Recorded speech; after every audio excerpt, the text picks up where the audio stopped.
사람 죽이는 경제는 이제 그만하자. 코로나19 팬데믹보다 더 무서운 자본주의 팬데믹. 신문길, 공동선 창간 독자. 전 한미타월 임원으로 은퇴한 후 간서치 생활을 하고 있다고 필자가 주장한다. 지속되는 노동자 죽음의 행렬. 지난해 산업재해로 숨진 노동자가 모두 882명으로 집계되었다는 정부의 발표가 있었다.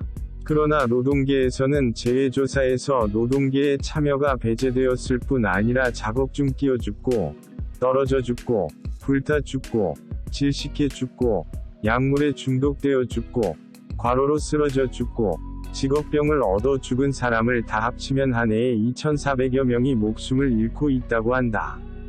한국의 산재 사망률은 영국의 11.1배, 일본의 2.8배 높아 OECD 1위를 기록하고 있다. 제발 기업 살인을 멈추게 해달라.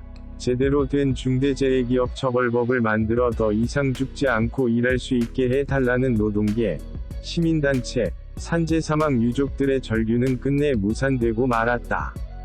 여당은 단독으로도 일처리를 잘하다가 야당의 비협조를 핑계대더니 끝내는 여야 합의로 전체 노동자의 4분의 1이 소속된 5인 미만 사업장은 적용 대상에서 제외시켰고, 전체 사업장의 98%를 차지하는 50인 미만 사업장도 3년간 적용을 유예시켜 기업의 면죄부를 안겨주고 말았다.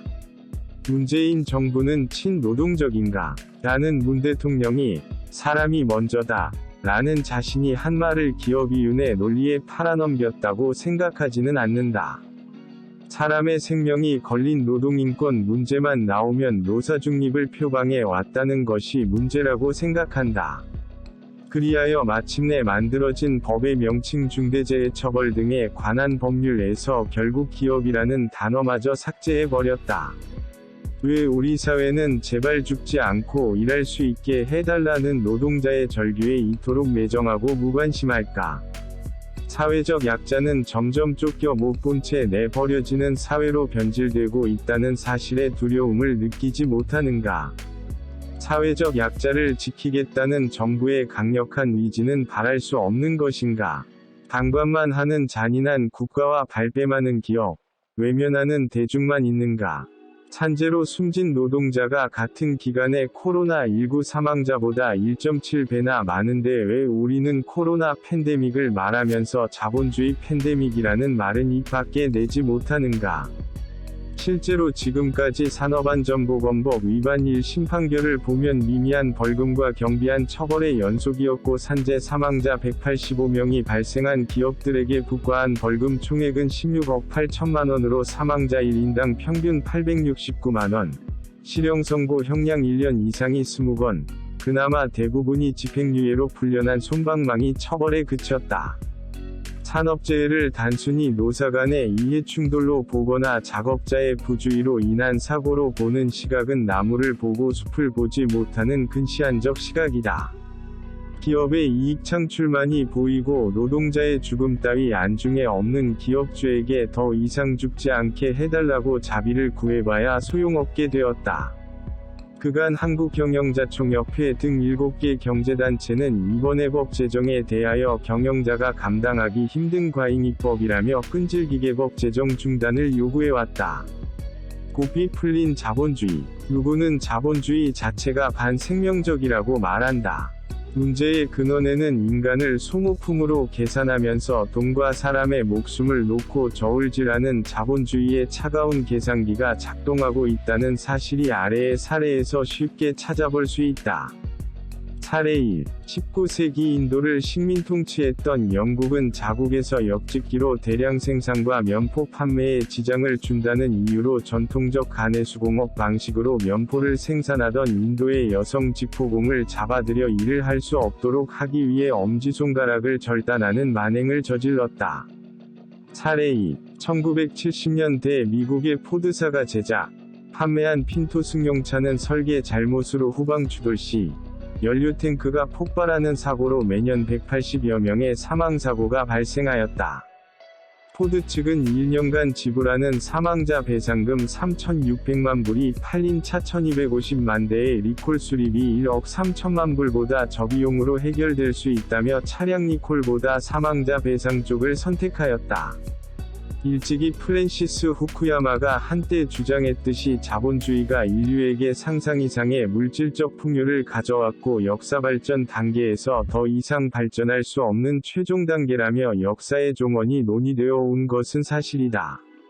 그러나 신자유주의 시대에 들어서면서 이익 추구만을 최우선 가치라고 생각하는 주주자본주의는 인명경시, 빈부격차의 심화, 자연생태계 파괴 등 엄청난 재앙을 일으키며 인간을 대하는 태도가 점점 포악해지고 있다.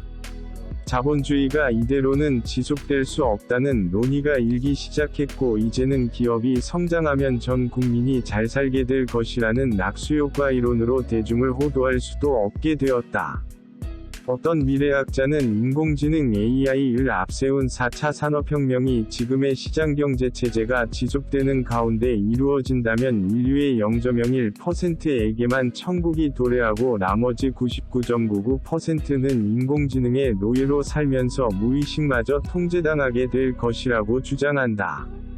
프란치스코 교황은 고삐 풀린 자본주의를 새로운 독재라고 부른다. 재력과 권력을 구비한 새로운 독재는 그들의 욕구만을 선택적으로 대위해온 민주주의의 허점을 유감없이 노출시키고 있다. 사기업이 거대한 힘을 갖게 되면서 일반 대중들에게 마치 정부처럼 행동한다. 이제 거대 기업은 자신의 힘을 삶과 죽음의 문제에까지 확대할 수 있게 되었다. 우리 삶의 대부분이 대기업에서 내리는 결정에 의해 좌우된다. 반대로 대기업은 우리에게 아무런 책임도 지지 않는 새로운 정부가 되었다. 신자유주의자들이 신봉하는 세계화는 지구를 일일 생활권, 단일 시장으로 만들어 새 이웃을 만들었지만 우리 모두를 형제, 자매로 만들지는 못했다. 개인의 이익을 우선하여 공동체적 삶을 약화시켰고 개인을 자본의 이익 창출을 위한 도구로, 단순한 소비자, 구경꾼으로 전락시켰다. 번영은 추구하지만 고통은 외면하는 사회로 만들었다. 이에 프란치스코 교황은 인간을 착취하고 버리고 죽이는 것을 주저하지 않는 경제 모델로 인해 수많은 불의가 가속되고 있다고 지적한다. 폴 애들러는 자본주의가 기업의 성장만을 시도했기 때문에 노동착취에서 벗어날 수 없는 고용관계가 자리잡게 되었고 불평등이 양산되었기 때문에 정부는 적극적으로 나서서 독일처럼 노동자를 경영에 참여시켜 노동자의 권위를 향상시키고 노사공동경영 방식을 채택함으로써 기업의 사회적 책임을 다할 수 있도록 점진적으로 기업의 체질을 바꾸어 나가야 할 것이라고 주장한다. 사람만이 희망이다. 사람의 생명은 그 어떤 가치보다 소중하며 대체가 불가하다는 것이 인권사상의 본질이다. 돈보다 사람의 가치가 더 중요하다면 마땅히 그런 경제체제를 만들어야 하고 그런 체제에서는 얼마든지 지금과는 다른 삶을 살 수 있을 것이다. 경제 권력이 정치를 삼켰다고 한탄하던 노무현 전 대통령이 그렇게도 외쳤던 사람 사는 세상을 우리는 만들어가야 한다. 강우일 주교는 인간은 진화 과정에서 최고의 솜씨와 사랑으로 창조된 한 사람 한 사람이며 걸작 중의 걸작이라고 한다. 창조주께서 그토록 오래 준비하시고 빚으시고 가꾸신 걸작을 하느님께서 함부로 쓸어버리도록 허락하실 리가 없다고 말한다. 이 세상에 쓸모없는 사람은 아무도 없고 어떤 사람도 목적을 위해 소모품으로 배제된 찌꺼기가 되는 것을 하느님은 바라지 않으신다. 실패한 생명적 존재는 없다고 말한다. 노동자도 시민이고 같은 인간이지만 시민 미만의 존재로 대우받아온 것이 자본주의 사회의 노동자의 모습이다. 우리는 그들의 죽음을 중대재해라고 부르지만 미필적 고의에 의한 살인방조죄에 가까운 죽음이라고 해야 한다. 각종 규제가 경제성장을 가로막고 있다며 규제 철폐를 주장하고 노동의 유연성을 강조한다며 비정규직을 양산하고 위험의 외주화로 노동자를 단순히 생산의 도구나 소모품으로 취급해왔던 것은 아닌지 살펴봐야 한다. 생산직 노동자가 누구인가? 시장에 내다 팔 영혼의 경쟁력이 뒤떨어져 육신으로 대신 감당하고 있는 우리의 형제자매 아닌가. 인간이 도구로 쓰이고 버려지는 사회, 인간 존중을 상실한 사회는 소금의 짠맛을 잃은 사회이다. 사회조직 속에서 갈등이 사라지기를 바라는 이들은 흔히 우리의 잘못된 체제와 삶에 저항할 줄 모른다. 자본주의가 좋은가, 사회주의가 좋은가 하는 보수, 진보의 이념 대립, 논쟁의 시대는 지났다. 장석주는 진정한 대립선은 누구의 삶도 함부로 버려서는 안 된다. 와 그래서 어떻게 기업을 굴리냐는 두 주장 사이에 있다고 정곡을 찔렀다. 프란치스코 교황은 라틴 아메리카 주교회의 문서 아파레시다를 인용하여 이렇게 선포하였다.